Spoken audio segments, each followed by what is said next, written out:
반갑습니다. 전순경 공채면접관 이노경입니다. 이번 시간에는 소년법 개정에 대해서 한번 살펴보겠습니다. 이 당시 몇 년 전에 나왔었는데 소년범죄 흉포와 관련해서 소년법 개정의 필요성에 대해서 15분간 토론해봐라. 뭐 이런 식으로 나왔었습니다. 어떤 청인데 이때는 임의로 찬성과 반대로 나눠가지고 토론을 시켰습니다.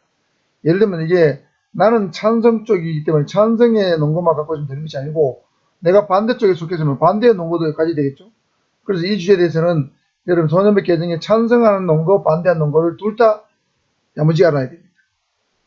그래서 오늘 주제는 찬성의 논거, 반대의 논거, 또 약간의 절충적인 논거까지 포함해서 한번 전반적으로 살펴보도록 하겠습니다. 분량이 조금 됩니다만은 들어두시면 도움이 될 겁니다.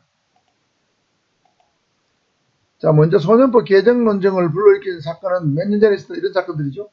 부산 여중생 집단 폭행 사건, 밀양의 여중생 집단 성폭행 사건. 그 다음에 인천 초등생 살해 사건의 주범이 공범보다 낮은 형을 구형받는 어떤 모순이 알려지면서 이슈가 됐습니다. 쉽게 말하면 나이 어린 애들이 무슨 강력 사건을 저지르는데 강하게 처벌할 수 없는 그런 어떤 문제점이 언론에 많이 보도가 됐죠. 그것 때문에 이 개정 논쟁을 불러일으켰는데 지금도 상당히 이슈가 되고 있습니다. 앞으로도 이슈가 될 겁니다. 자, 그럼 소년법의 주요 내용을 살펴보겠습니다. 현재의 내용이 어떤가 알아야 개정의 방향도 나오겠죠. 자, 원칙적으로 19세 미만의 소년이 범죄를 저지른 경우에는 소년보호처벌이 원칙입니다. 이 소년법의 소년은 19세 미만자죠. 그러니까 만 19세 미만자는 소년보호처벌이 원칙입니다. 범죄를 저질러도. 심지어 강력범죄를 저지른 경우에도 예를 들면 15년 이하의 형을 선고해야 됩니다. 소년법에 그렇게 되어 있습니다. 최고 상한 징역형이 15년입니다. 그러니까 소년 웬만한 범죄를 저질렀을 때도 저질러도 소년보호처분을 간다. 교도소를 안 간다. 이런 것들을 소년이 알고 있는 거예요. 그러니까 강력범죄를 저지른다. 그래서 이제 쟁점이 생긴 겁니다. 논쟁이 불붙은 거예요. 그래서 관련 조문을 살펴보면 자, 4조에 다음 소년은 소년부 보호사건을 한다고 했습니다. 소년부의 보호사건. 예를 들면 소년부의 단독판사가 소년보호사건을 심리한다는 거죠. 그러니까 죄를 범한 소년은 범죄소년입니다. 그 다음 법령에 저촉된 행위를 한 10세 이상 14세 미만 소년은 촉법소년이죠. 그 다음에 3호는 우범소년입니다.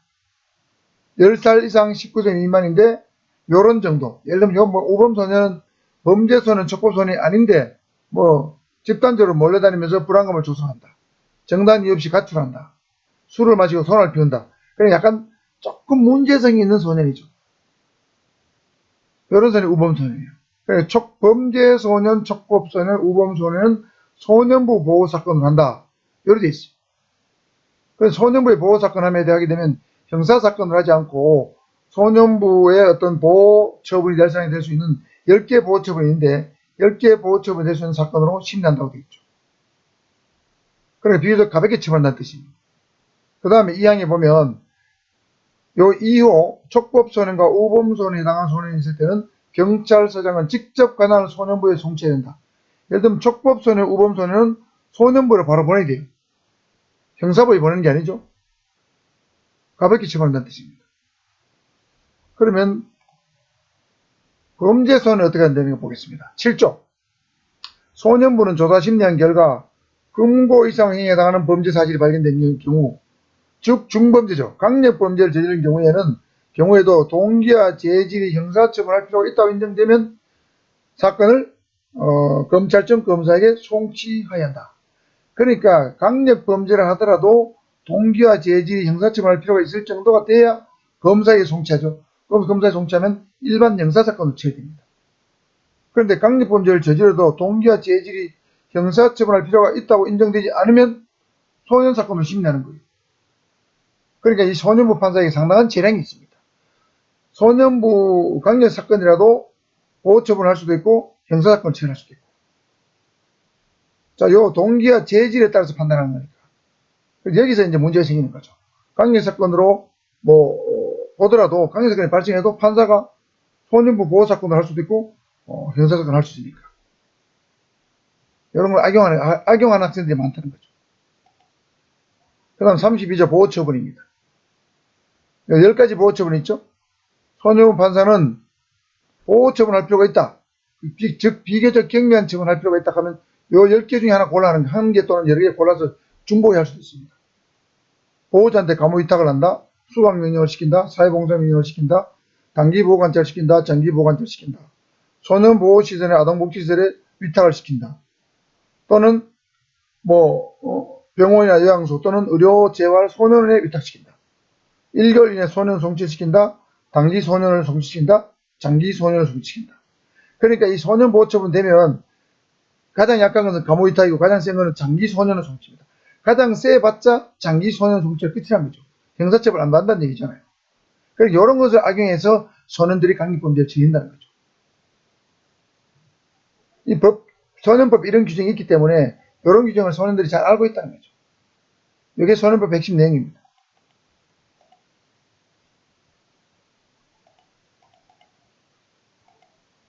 그 다음에 59조에 18세 미만 소년에 대해서는 사형 무기형에 처할 경우에도 15년의 유징역을 한다.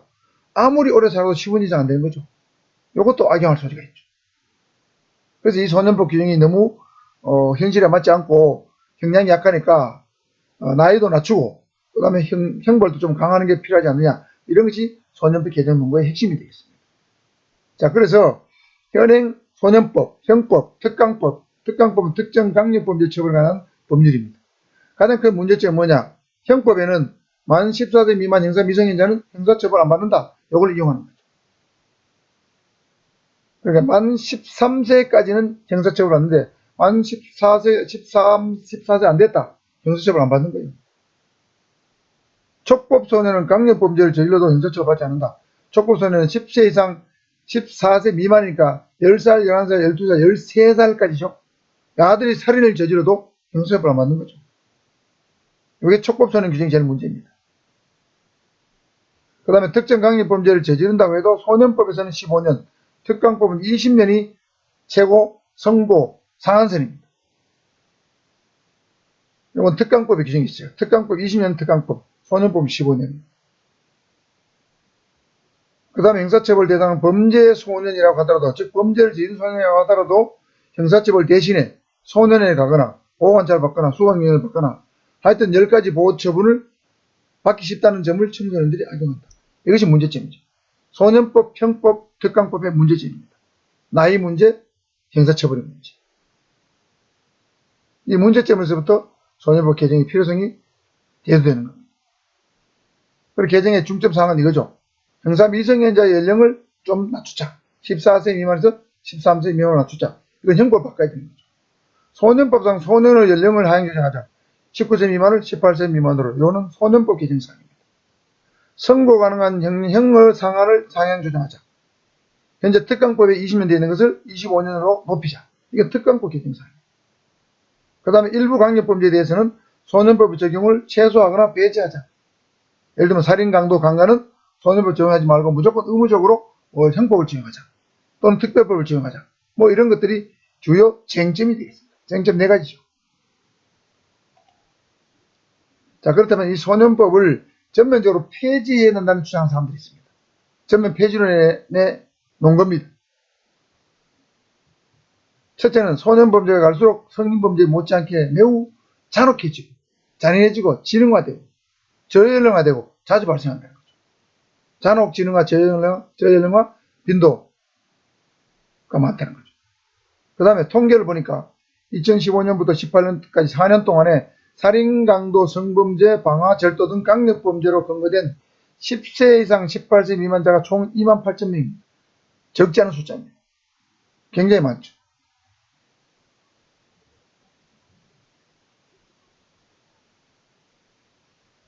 그 중에 절도가 15,000여 명, 폭력이 6,000여 명, 성범죄가 1,495명.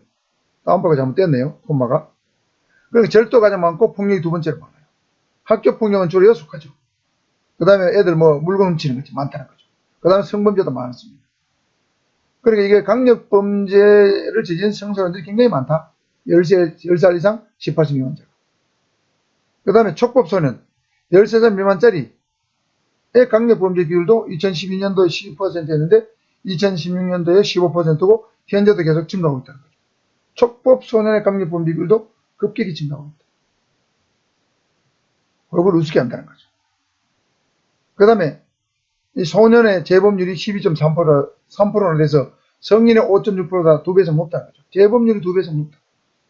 그러니까 뭔가 대책을 해야 되지 않느냐. 소년법 폐지된다. 뭔가 될 수 있겠죠. 그 다음에 14세 미만자는 형사처벌을 받지 않는다는 점을 악용해서 범죄 또는 강력범죄를 저지르고도 죄의식 전혀 없다. 또는 거의 없다는 거죠. 뻔뻔하다. 그 다음 일본 같은 데는 형사 미성년자를 이용해서 범죄를 조사하는 경우도 많다고 합니다. 이 소년법 규정을 이용해서 범죄를 조사할 수 있다는 거죠. 물론 조사범은 정범하고 동일하게 물론 처벌할 수 있습니다. 형사 미성년자를 이용했다면 간접 점검이 되겠죠. 그러나 간접 점검으로 조사했다는 걸 입증하지 않으면 사실 처벌이 힘든 거죠. 그래서 이런 걸 이용하는 범죄도 많이 생기고 있다는 거예요. 일본 같은 데. 그래서 폐지해야 된다는 거죠. 소년법. 자, 폐지 논거 6가지 정도 살폈죠. 그 다음에 폐지해서는 안 된다. 소년법 그대로 둬야 된다. 뭐 이런 반대론도 있습니다. 자, 이 반대로 논 것도 많죠. 소년법의 목적은 처벌이 아니라 개선 교화다. 맞습니다. 소년법의 목적은 그겁니다. 그 다음에 중벌주의는 범죄 예방 효과가 적다는 것이 형사정책학에서의 통설입니다. 엄벌, 중벌을 아무리 해도 사실은 소년에게는 범죄 예방 효과가 별로 없다는 거죠. 그 다음에 형량을 대폭 올리는 법안은 돈이나 인력의 투입 없이 마치 뭔가를 한결같은 착각을 일으키게 할 뿐이지 실제 효과는 입증되지 않았다. 전 민주당 의원이죠. 금태섭 의원의 얘기입니다. 효과가 입증되지 않았다. 처벌을 강화하고 연령을 낮추는 것은 더 많은 청소년을 범죄자로 만드는 낙인 효과로 이어질 수 있다. 하태경 의원 얘기입니다. 더 많은 전과자가 생긴다. 낙인 효과. 그 다음에 형량이 높은 것이 재범의 원인이다. 엄한 처벌을 받은 소년의 재범률이 높고 재범까지 걸리는 시간이 짧았다. 덴마크는 형사 미성년자의 나이를 15세에서 14세로 낮췄더니 재범률이 오히려 증가해서 다시 15세로 원위치했다는 통계도 있습니다. 그러니까 엄벌하는 것이 오히려 재범을 높이고 재범까지 걸리는 시간을 낮췄다는 거죠. 효과도 입증되지 않았다는 거죠. 낙인 효과도 있다는 거죠. 범죄 예방 효과가 적다는 거죠. 즉 범죄 예방 효과가 적다는 건 저 밑에 있는 거 엄벌하는 것이 일반 예방 효과가 있다고 확신할 수 없다. 일반 예방 효과가 별로 없다는 거죠. 청소년을 아무리 엄벌해도 범죄를 저지르면 저진다는 거죠. 그 다음에 청소년 범죄는 실수, 의한 범죄 또는 우발적인 충동적인 경우가 많다는 거죠. 여러분 청소년들은 사춘기는 폭주기관차죠. 그죠? 질풍노도의 시기라고 하지 않습니까? 이유 없이 반항하는 시기. 그러니까 순간적으로 뭐 과시하기 위해서 우발적 충동적으로 감정을 절제 못해서 하는 경우가 많다는 거죠. 사실 그렇습니다. 그 다음에 범죄 소년 등의 개선이나 교화기를 박탈한다는 거죠. 소년법을 폐지하게 되면 일반 어른들 범죄하고 똑같이 처벌한다. 그러면 청소년은 얼마든지 개선 교화기가 있는데 개선 교화기를 박탈하는 거 아니냐? 그런 얘기입니다. 그 다음에 어떤 악용된 사례가 많지 않다는 거죠. 예를 들면 촉법소년을 정사처벌 받지 않는다는 걸 악용해서 과연 범죄를 저지른 사람이 몇 건이냐? 사실 따져보면 많지 않다는 거죠. 그 다음에 청소년 범죄는 나이보다 환경의 개선이 더 중요하다는 거죠. 대체로 청소년 범죄를 저지른 사람들 보면 뭐 이렇게 충동적 우범혈적인 경우 있지만 편모스라 해서 편부스라 해서 또는 어떤 결손 과정에 자란 애들이 많다는 거죠. 그래 그런 환경을 개선해주고 사회적 관심을 가지는 게 좋다는 거죠. 그래야 이 소년 범죄가 줄어들 수 있다는 거죠. 그 다음에 소년법을 전면 폐지하면 경찰력이 많이 소요되고 현장 조처물도 증가된다.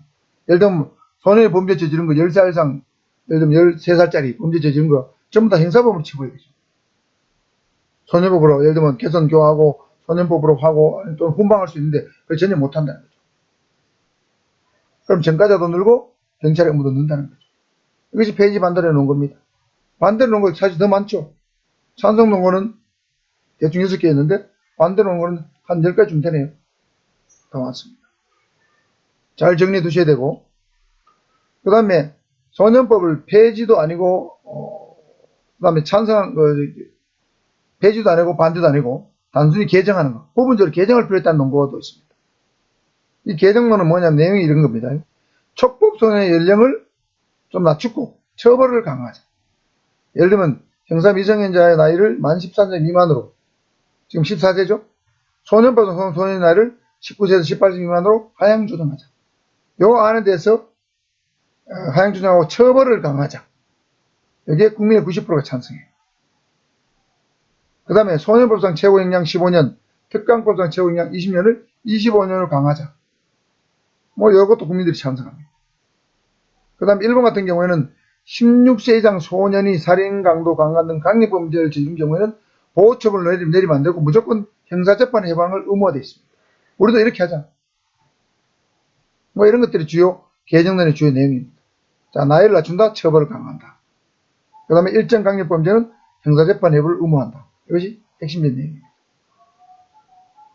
그렇다면 이런 소년법을 개정하는 논거는 어떤 게 있는가 보겠습니다. 이게 제일 중요하겠죠. 과거의 14세, 지금의 14세는 지능과 판단의 측면에서 많이 다르다. 그렇죠. 교육 수준 향상으로 청소년의 책임 능력, 지적 수준이 향상되고 있고, 청소년들이 할지라도 자신이 저지른 범죄에 대해서 확실한 자각을 하고 있는 경우가 많다. 제가 초등학교 때 13살이었습니다. 제가 초등학교 13살하고 지금 13살 따진다면 지적 수준 능력, 판단 능력이 엄청 더 높아졌죠. 요즘 애들은 알 거 다 압니다. 내가 하는 행위가 죄가 된다 안 된다 알아요. 나쁘다 안 나쁘다 알아요. 책임 능력과 지적 수준이 달라졌다는 거죠. 이게 가장 큰 논거입니다. 그 다음에 통신 매체나 SNS 발달로 범죄에 대한 접근성, 정보에 대한 접근성이 매우 향상되었다. 쉽게 범죄를 저질 수 있다는 거죠. 이런 걸 통해 가지고 보고. 그 다음에 청소년들 모방을 잘하기 때문에 모방 범죄를 막기 위해서라도 연령을 낮출 필요가 있다. 그 다음에 13세 촉법 소년이 법령을 악용하는 것을 방지할 필요가 있다. 13세 촉법 소년들이 범죄를 많이 저질러요. 이 법 뒤에 보면 나옵니다. 12세부터 14세까지 범죄가 전체 소년범들 70%를 차지하는데 특히 13세의 절도, 폭력 등 범죄가 가장 높다. 13세의 촉법 소년이 가장 범죄율이 높아요. 촉법 소년 중에서도. 그러니까 연령을 낮출 필요가 있다는 거죠. 물론 12세로 낮추느냐 13세로 낮추기 좋으냐 논란이 있지만 바로 12세 낮추기 그렇고 하니까 13세 정도로 일단 낮춰보는 게 어떻겠냐 뭐 이런 개념입니다. 자, 이것이 이제 부분 개정론의 논거가 되겠습니다. 지적 능력이 향상되었다. 접근성이 좋아졌다. 모방 범죄를 막아야 된다. 촉법 소년이 법령을 악용하는 것을 막아야 된다. 13세의 촉법 소년의 범죄율이 높다. 뭐 이런 것들이 개정론의 논거가 되겠습니다. 그 다음에 절충론으로는 강력범죄 같은 경우는 연령을 좀 낮추고 처벌을 강화하자. 예를 들면 살인, 강도, 절도, 성범죄 이런 것들은 연령을 13세로 하고 처벌을 강화하고 기타 범죄는 그대로 두자. 형사미성년자 나이하고 소년법상의 소년 나이 19세 미만을 그냥 두자. 이런 개념입니다. 이것도 상당히 일리가 있어요. 그래서 결론적으로 다양한 개정안이 존재하죠. 또 그다음에 폐지안 반찬성은 존재합니다. 우리 국회의원들이 내놓은 법안 보면 굉장히 법안 종류가 많습니다. 다양한 개정안이 존재하지만 또는 찬성은 폐지는 존재하지만 소년법을 전면 폐지보다는 또는 그대로 유지하는 것보다는 부분적으로 개정하는 것이 저는 옳다고 생각합니다. 그래서 절충설처럼 강력범죄 연령을 하향 조정하고 처벌을 강화하고 기타 범죄를 그대로 두거나 아니면 전체적으로 소년범 형사미성년자의 나이를 13세로 낮추고 그죠? 그 다음에 14세 미만자가 강력범죄 저질렀을 때는 한 25년 정도까지 형사처벌할 수 있도록 그렇게 바꾸는 것이 저는 맞지 않느냐. 저는 개인적으로 그렇게 생각합니다만은 사람마다 견해는 다르겠죠. 그래서 여러분 찬성론의 논거, 반대론의 논거, 그 다음에 개정론의 논거 이걸 전부 다 정리를 잘 해두시면은 어떤 토론에도 여러분이 잘 대응할 수 있겠다 생각이 들면서 오늘 영상 여기서 마치도록 하겠습니다. 구독과 좋아요도 시원하게 눌러주시면